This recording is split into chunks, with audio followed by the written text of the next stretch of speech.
Okay, I think we are good to go now. Hello, everyone. Welcome to another episode of Roadrunners Unfiltered. It's your host, Darrien Starling, here again. UTSA defeats UAB 41-20 late last night, and there was a lot that happened, and I'm going to cover all of it. Offense, defense. There was some questionable play calls, and I did feel like we played with our food a bit, but at the end of the day, we got the victory, a much-needed victory. We built off the conference opener last week from Temple, and now we are 2-0 in conference. So without further ado, let's jump into the preview.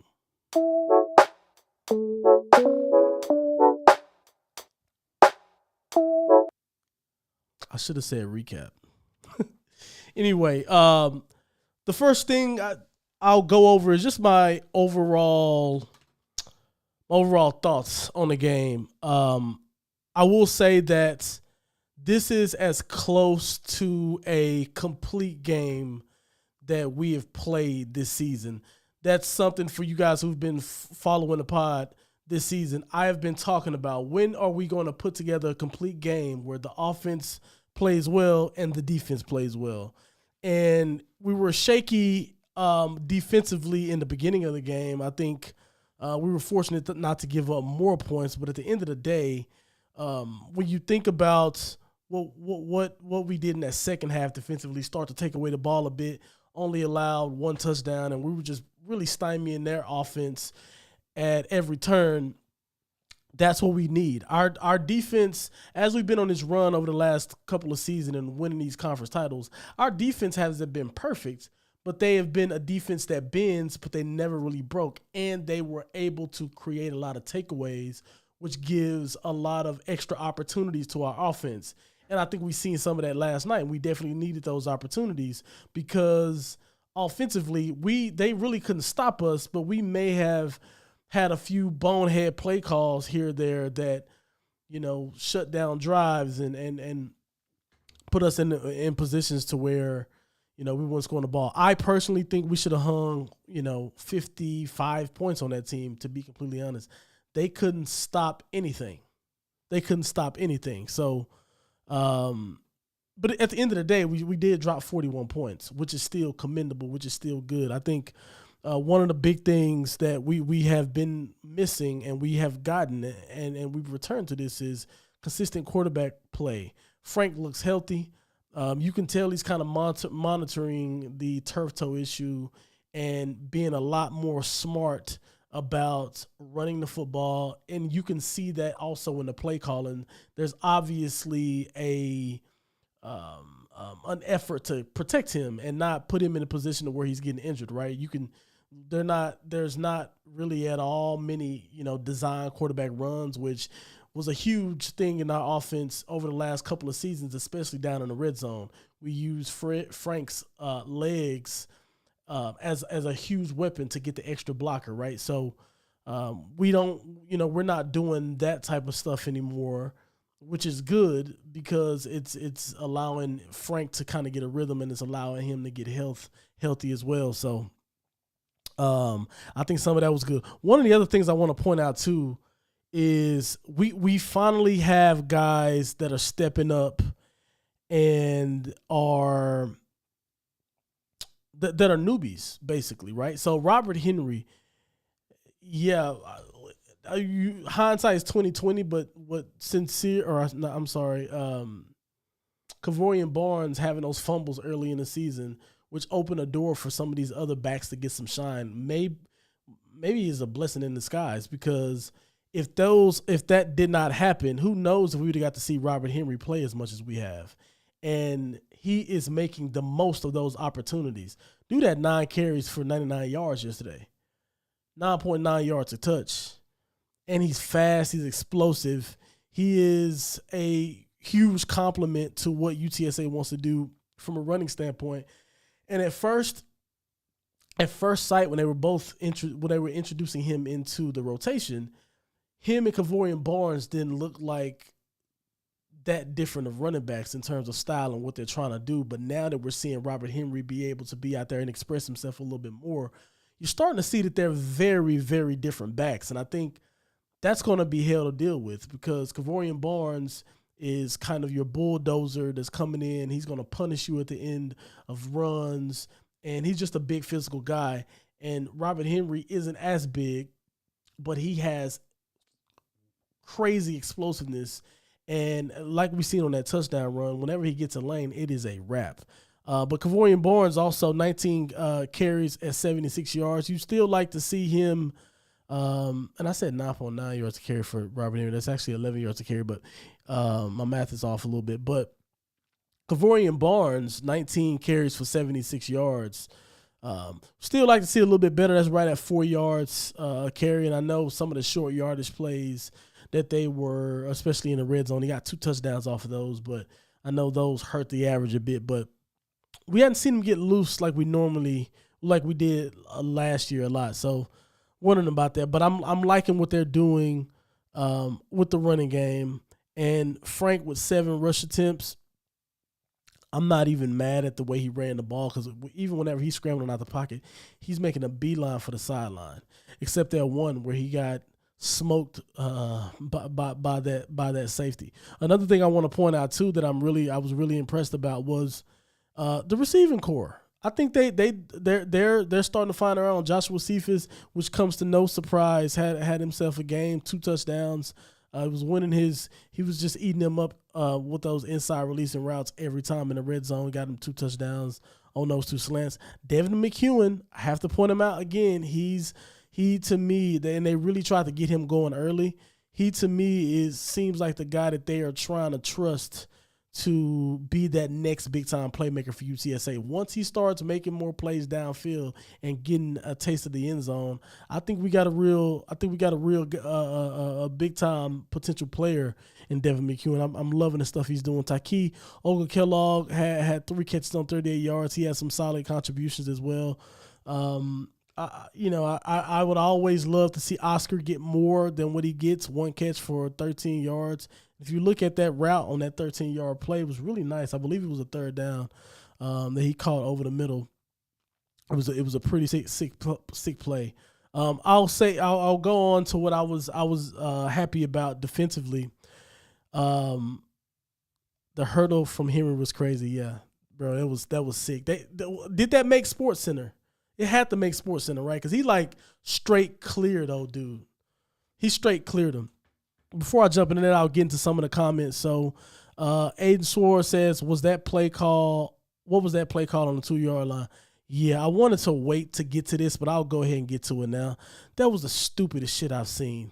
Why? We're doing whatever we want against this team. Why on the 2-yard line do you do a play like that? It makes no sense. Listen, I'd rather save that play for a time where we're maybe, in the red zone and we might, we just crossed the 50-yard line or something like that. You want to hit that play for 30 yards plus, 25, 30 yards plus. We don't need to hit that play at 2 yards out when we have a running back core that nobody can stop or that UAB just showed that they couldn't stop. It was just, listen, sometimes there's a thing called getting too cute, and that's exactly what it was. Getting too cute. The coordinators was having a lot of success, and that's fine. But don't get too cute and start doing shit like that. It literally was the reason that the game was as close as it was. We got to get that out. I think. Listen, he had a really, really good. He called a really good game against Temple, and I think for the vast majority of the game, he called a pretty good game against UAB last night. However, we can't be doing shit like that.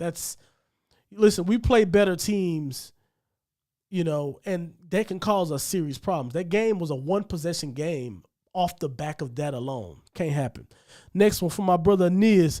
What do you think about the rest of the schedule and how we match up? Do you think there are any sneaky games we need to watch out for? It's a good question. Obviously, Tulane's the obvious one at the end of the season. That's the one everybody's talking about. I'll be honest with you, bro. I really think, I want to be careful with next week's game against FAU. That's, FAU hung 56 against South Florida, right? It's going to be another test for our defense. I think our defense had a good performance last night, but FAU and what they got going on, they're 3-3 just like us. And, if you just look at some of the highlights of that game, they were slinging the ball all over the field. So I'd say FAU is one that I'm going to keep my eye on for sure. I wanted to say East Carolina, like coming into the season, but East Carolina doesn't look all that good to me right now. So the two teams I'm most worried about right now, just some of this is recency bias with what FAU just did, but I'll say FAU and Tulane. The next one, let's see, we got should have just kept punching it in with KB and Henry. That's exactly right. D. We can't, we got the ball on the 2-yard line. I think that was a second down. 2-yard line. That means we got at least 3 plays where we can run the ball right at them. A team that hadn't been able to stop us on the ground at all. We could have ran the ball right down their throats, and there would have been, it would have just been easy for us. It would have been easy for us. Like I said, I question that. Carol, that play was entirely unnecessary. You're absolutely right. It was insane. Listen, it had Twitter pissed. I was pissed. Listen, I might need to start. I might need to actually use the name of the Twitter Roadrunners Unfiltered and really, really let you guys know how I feel whenever I'm tweeting during the game. That shit was more than unnecessary. 100%. Let's see. We got some stuff on Twitter. What happened to Cameron Scott? Wasn't he highly recruited? I'm not sure what happened with him. I haven't heard anything about him. I'd be curious to know what you guys have heard, but I haven't heard anything about him outside of him coming into the program. That would be a good spot for Barnes and Carter in this combo run either up to go. Yes, it's the same comment on this one play that was just completely bogus and bullshit. And yeah, I'm with you 100%. Just, we just got to do better there. We got to do better there. But getting back to some of my thoughts on the game, defensively, I wanted to highlight a couple players on defense because I feel like I haven't showed our defense a lot of love. And honestly, they hadn't deserved a lot of love based on recent play, but they definitely played their asses off last night. Like I said, it was a little rocky in the beginning just because I feel like UAB was able to move the ball pretty well. But it just goes back to that bending and not breaking and getting some turnovers. That looked like that was the performance of the good UTSA defenses we've had over the past 2 seasons, right? Bend, don't break, force turnovers. So I want to give a huge shout out to Trey Moore. That dude is legit. 3.5 sacks, man. The forced fumble, and I believe he got the recovery as well. That's just huge. He's been having a hellacious season, and yeah, he's that dude is special. Danye Taylor just all over the place, whole bunch of energy, 3 tackles for loss. Listen, those energy players are huge because they're the ones who they can swing momentum. They go back out there and they make a big play and they go ballistic after the play, celebrating all the way down to the end zone, talking cash shit. That's the kind of stuff that rallies the fan base. It rallies the people in the Alamo Dome, but it's also going to rally the team. It's going to make the team feel like, hey, I want to make a big play and celebrate like an asshole as well. So shouts to that dude, man. He had a hellacious game. Jamori Robinson, I think somebody mentioned him to me about bringing him up last game, and I think he showed his stuff again. He had a half a sack and a tackle for loss last night as well. Want to shout out Elliot Davison. Huge interception, huge return. That was nasty. Cameron Alexander had a pick and a PBU as well. And I gotta give it to the secondary, man. They really held up. They held up well. I have been very critical of some of the things that they've put on film over the last couple of weeks. Honestly, this season, I hadn't liked our secondary play at all this season. So it was good to finally get some interceptions on the board. We're gonna need more of that going forward, but I think they covered pretty well. UAB had players who were they weren't world beaters, but they were people who can operate well in space if you get them the ball in advantageous situations based on their skill set. And I think UTSA in general did a good job of preventing that. Obviously, there's one thing, I had a few gripes from the game. Of course, it wouldn't be me if I didn't have some gripes, but which I'll save those for, the end of the video. But I just think we took away a lot of their strengths on defense, and that's what we got to do. And we got to force the quarterback. We got to force them to get outside of their comfort zone. That's what I felt like we did a really good job. We put them in a lot of third and long situations with the tackles for loss, and it forced that quarterback to have to be a drop back passer, not being able to, because you got to think about it. What do we talk about coming into this game? UAB liked to get their guys in space. They like screen plays. They like reverses. They like all of this type of stuff, which that's another thing I'm going to get on later on because I was pissed about some of that. If I can watch just a little bit of film and pick up on some of the things on that offense, you'd think the defensive coordinator who's spending hours upon hours upon hours upon hours would pick up on some of these trick plays. But anyway, for the most part, we did things to keep them away from being able to get the opportunities and get the type of field position to where now these plays are live, right? You put them in third and longs and stuff like that. You don't really want to do reverses. You rather drop back and pass and those sort of things. I will say that we do got to get better at just covering running backs out the backfield. We were exposed once again at doing it. I think their running back had over 100 yards receiving against us. That's a problem. And it was a problem. It's going to get – I don't know how many people are going to catch on to that because I think the defense for the most part played well. But it's something that I noticed against Temple. On third down, Temple was throwing the ball out to their running backs on third down against our linebackers or sometimes against nobody and converting. And it wasn't necessarily third downs in this game against UAB. They just had so much success with it. So that's a problem. But I'm still singing the defense praises. I think Rashad Wisdom, even though his box sheet is not going to say a lot, just 4 tackles, but he had 1 tackle for loss, I think he played a really good game last night. I think he returned to form last night. He's been a little bit more quiet than we're used to him being, but I think last night, if you just look at some of the things he was doing out there, I think he played a pretty good game.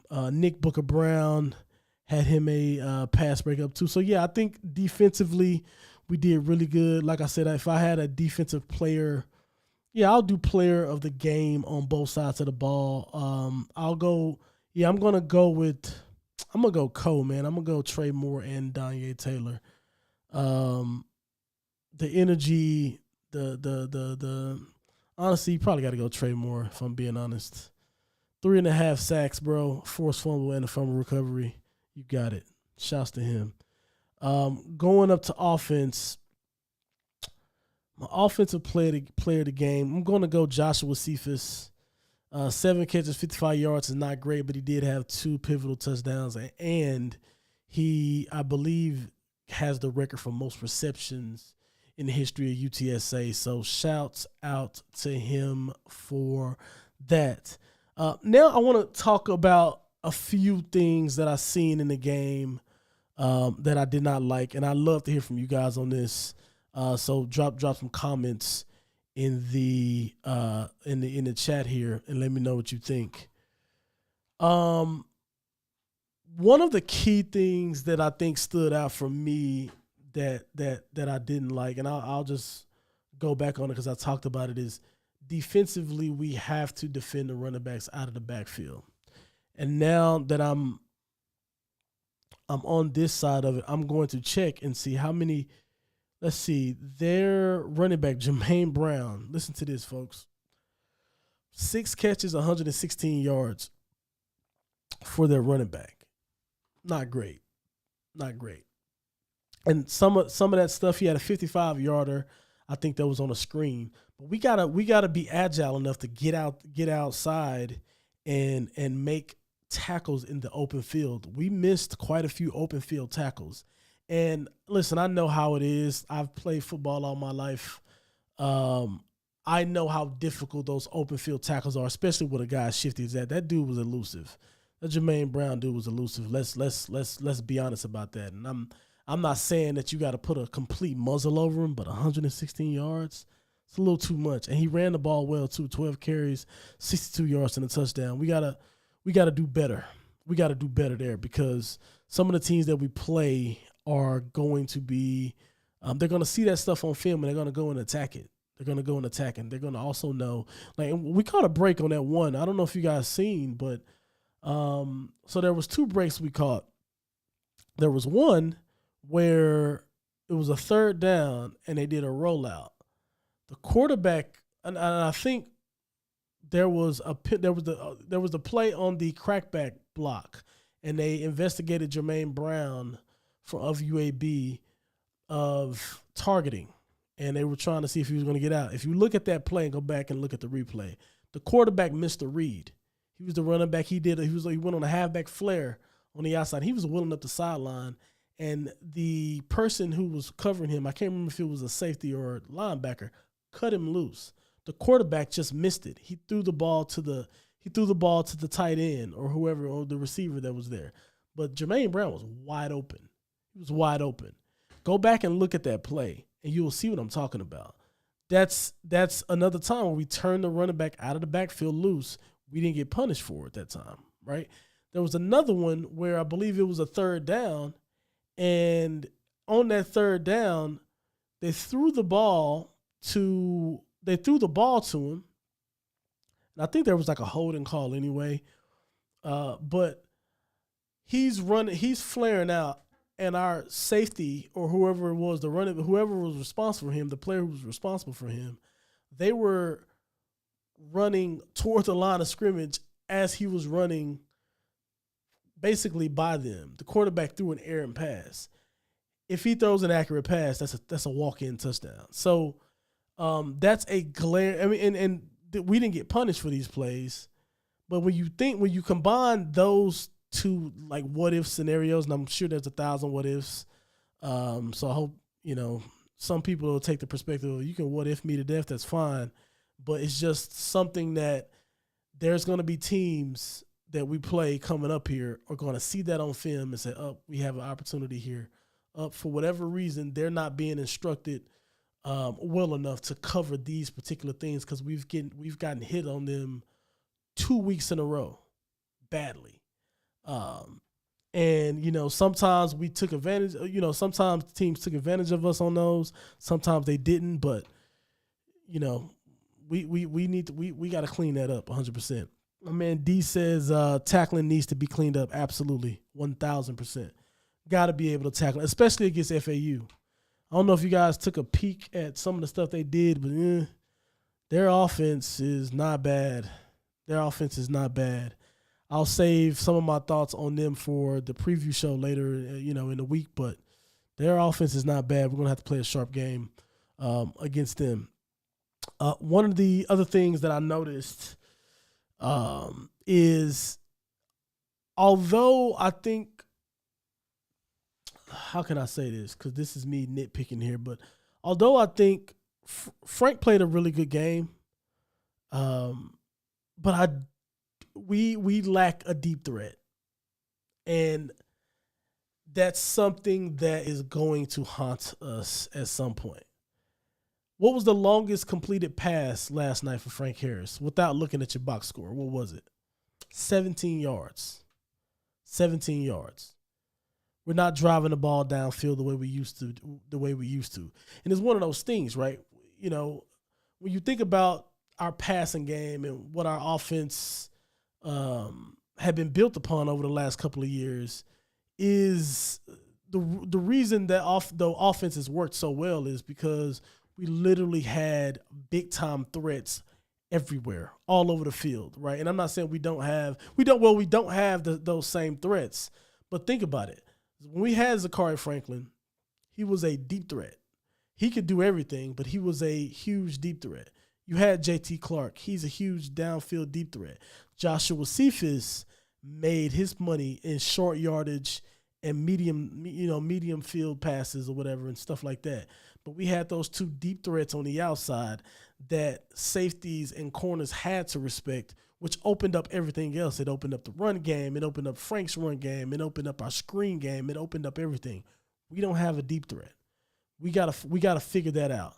It did not bite us last night, but if we, it's something that we're as you gotta think about it.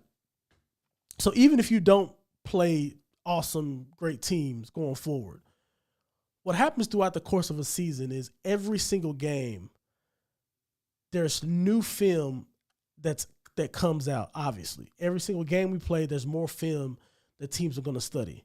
And what that means is they're going to have an opportunity to refine their game plans more than the team did the previous week because now they're privy to new information.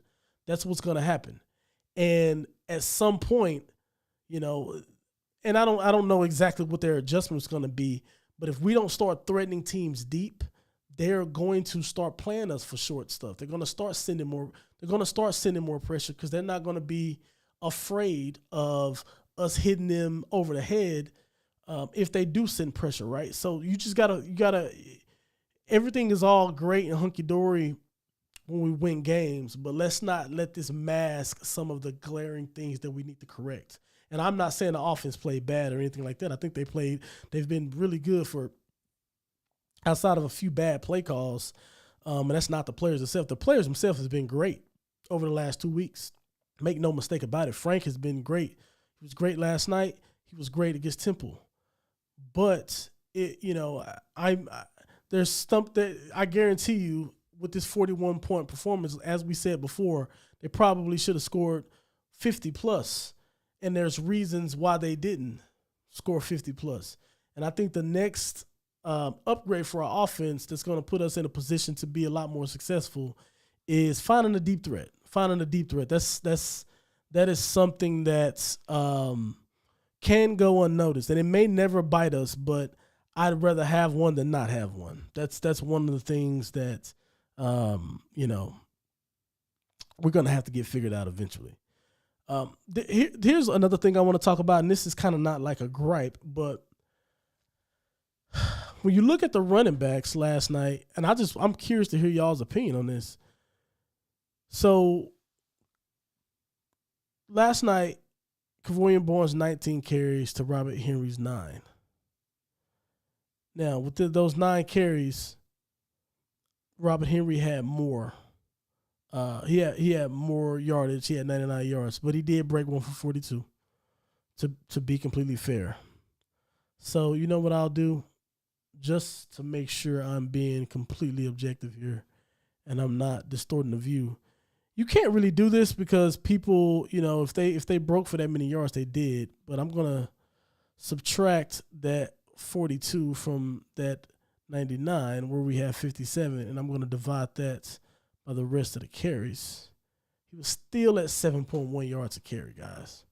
So the question that I'd like to offer you guys is, well, that I'm going to offer myself too, because I'm going to comment on it, is like, do we need to start seeing the share of rushes start to work its way to a more even spread between those two?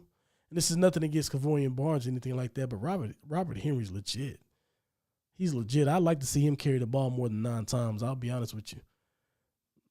When you look at, go back to last week. I think last week they had the same amount of carries. I'm going to go check the stats real quick. Last week, I mentioned this.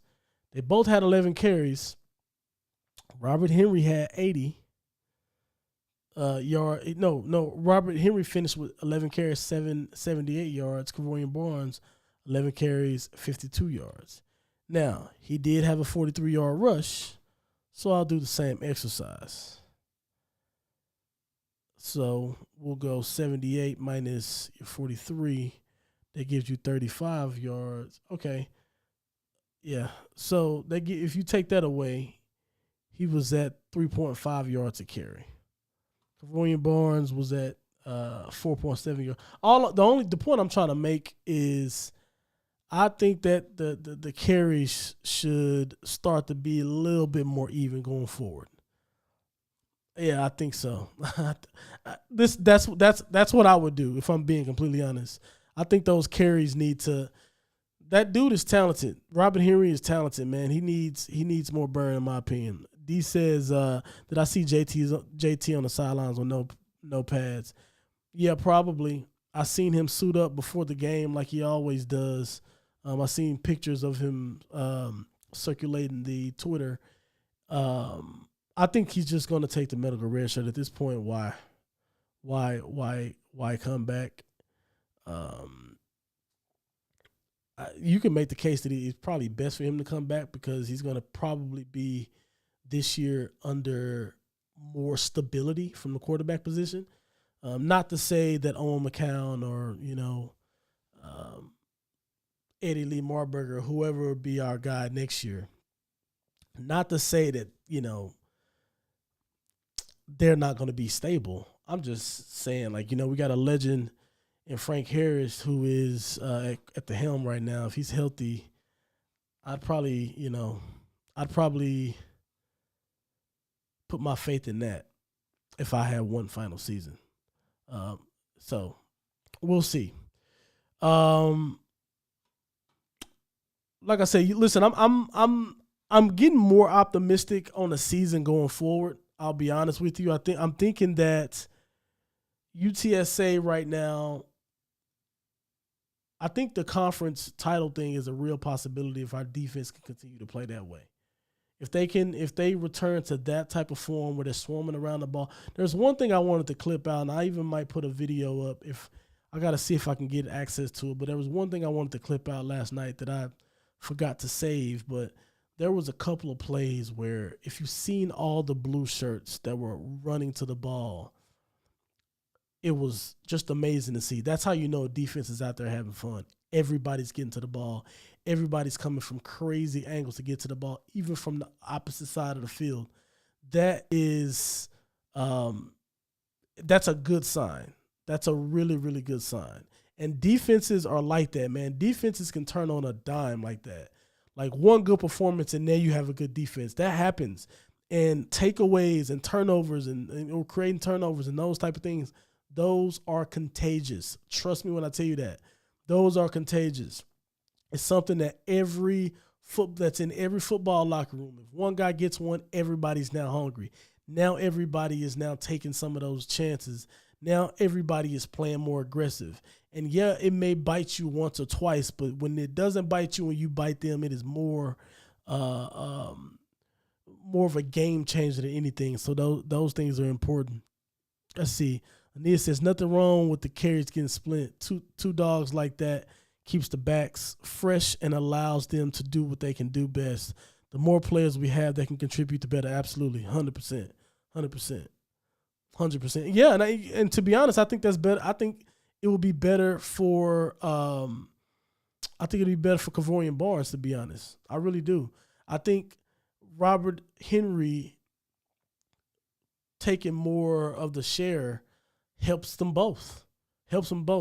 This isn't me trying to, I'm not trying to say like, oh, Henry is better than Kavorian Barnes. I think in the modern day football, you need two running backs who in some way, shape, or form split touches, right? And we see it in the NFL all the time. You got one running back who's the bell cow. Think about the Cowboys last season. And I'm not saying this is the best example of it, but I'm a Cowboys fan, as you know. So it's the easiest thing I can think about. But you think about it last season, Ezekiel Elliott got the bulk of the in-between the tackle runs. He was kind of your bell cow. And he was probably touching the ball between 14 and 17 times a game. Maybe a little bit more depending on the situation, right? But you had Tony Pollard, who ran the ball in between the tackles. He may have got 9 carries at doing that. But guess what? He got 3 screen plays. They lined him up out of receiver and gave him the ball, on quick outs, and he still got a similar amount of touches than Zeke. They just balanced it. That's modern day football nowadays. That's why, honestly, running backs in the NFL are having trouble getting money because you kind of need 2 guys if you really want to get the best out of your running back room. And I think we clearly have 2 guys who have a ton of talent. And yeah, I'd like to see some of this. D says, could be great if Rocco steps back up too. He showed some promise. Absolutely. Rocco was legit. He didn't play yesterday. I think he's hurt or something like that right now. But yeah, like we clearly have a talented running back group, and we should leverage those guys as much as we possibly can. Mike Muniz said the team is playing better each week. It was good to see the defense eat. Absolutely. Absolutely. The defense is what's going to be key. Listen, I'll be honest. The defense is going to dictate if we're able to win a conference championship or not. 100%. Because our offense, I think what we're seeing right now with Frank healthy and confident and playing to the capabilities that we're used to him playing, with him playing that way, the offense is going to be fine. Even if they don't get this downfield threat that I'm talking about, the offense is going to be fine. They're going to put up points. They're going to score points. As long as our coordinator don't do dumb shit like he did last night on that reverse play on the 2-yard line or on a double pass on the 2-yard line. But anyway, neither here nor there. The offense is going to be fine. If we can stop some of the high-powered offenses that we're going to play, and not necessarily stop them, as I said, because we've never needed a defense to completely stop everything with Frank Harris at the helm. However, you need a defense that will bend but not break and create takeaways, which is what our recipe has been for the last 2 years. And if we can return back to that, we're going to have another banner hanging from the top of that dome. Mike Muniz also says that hit Frank took on the targeting call was scary. We need him healthy the rest of the way. Absolutely. It's some of what I touched on earlier this year. I think they were a lot smarter with the way he runs the ball now. You see he's trying to slide and stuff like that. But whenever he's running in traffic like that, he just has to get down. He has to get down because things like that are going to happen. You got to think about it. When a defense sees a quarterback out there running, unless you got like a Cam Newton type or Josh Allen type, these guys aren't going to try to run you over. They're really going to they're going to do their best to avoid you. So if they're running in traffic, guys are going to take their shots. They're going to try to take their head off like old buddy tried to do Frank. He tried to do Frank last night. And Frank's not the biggest guy, obviously. So, yeah, to me, that's on him. He has to be smarter. Has to get down. We can't afford him getting hurt because that really, really, really dampens and lowers the ceiling that we have this particular season. Let's see. D says, I agree, Mike. These teams are definitely giving Frank their hardest hits. That's exactly what I was talking about. Frank being out there and running the ball is going to, he's an easy target. He's an easy target. And this doesn't mean he's not elusive and he can't evade tackles and things like that, because he can, obviously. But like I said, it is a hell of a lot easier to to go in full speed and crush somebody like Frank.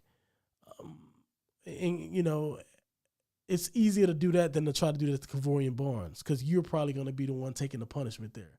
So whenever they see a quarterback like a Frank Harris out there running, the defense is licking their chops. They're like, oh, yeah, it's time to put a hurting on somebody. So, yeah, that it's just tough. It's just tough.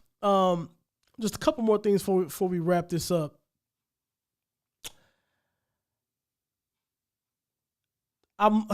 As I peek at the schedule and I peek at just the conference in general, I don't know if anybody has just separated themselves to where I'm like, yeah, we're not going to be able to compete with anybody. Or, I'm not just like super scared that we're going to go in and lose to just anybody. Like, don't get me wrong. I think Tulane has lost one game, I want to say. I think they're 5-1. Something like that. Tulane at the end of the season. And it's perfect that we're playing them there. Think about it. It's perfect that we're playing them at that particular point in time, because hopefully we have gotten our team is peaked and we found what's going to work for us. We found a home offensively and the identity offensively. Hopefully our defense is coming to stride and have found themselves as well. So they could be getting us at the worst possible time. But outside of them, I'm like, who should beat UTSA? Like, who are you gonna favor? Who are you gonna favor over us? Just looking at our schedule right now, are you gonna favor FAU? I don't think so. You're not gonna favor East Carolina. North Texas has been putting up some big points. I will say that. But like, are you gonna favor them against us? I don't know. I doubt it. You're not gonna favor Rice over us, and you're not gonna favor. What is the other team we're playing? You're definitely not gonna favor South Florida, considering that they're just opening up the floodgates and asking everybody to come in with their with how many points they're giving up, right? So whenever I look at some of this stuff, it's like, outside of Tulane, which is a team we're gonna build toward, our season should go well, I think. Let's see. Mike says Tulane picked apart Memphis. Tulane will be our biggest challenge. Yeah, Tulane is going to be a challenge. They're going to be a challenge. But like I said, they're gonna see us at a time where I don't think they want to. They're not gonna want to see us then. They're not gonna want to see us then. So we'll see. I think we're done with the comments. While I have you guys here, be sure to check out the link in the description after this for the Patreon. Join the Patreon. Going to be putting a lot of additional content and stuff on there. So yeah, I appreciate you guys for watching. Also, be sure to I'm gonna start doing the scheduling stuff again, because I think that helps out and gets a lot of people joining. So we're gonna have the preview on Wednesday. I'll drop the time on the Twitter, so be on the lookout for that. We will break down and preview the game against FAU together like this. This is fun, and I like doing these things. So anyway, join the Patreon. Make sure you guys subscribe to the channel while you're here. Smash that like button so it can help the algorithm and help bring more people into the community.